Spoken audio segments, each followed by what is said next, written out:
ఏది వద్దు నాకు ఈ జన్మలో,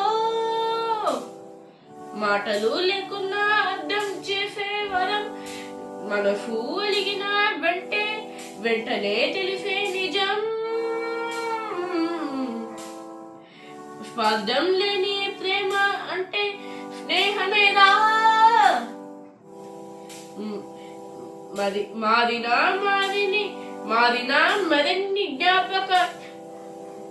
మరిన్ని జ్ఞాపకం రా. కాలం మారిన, వయసు పెరిగిన, మనం మారమురా.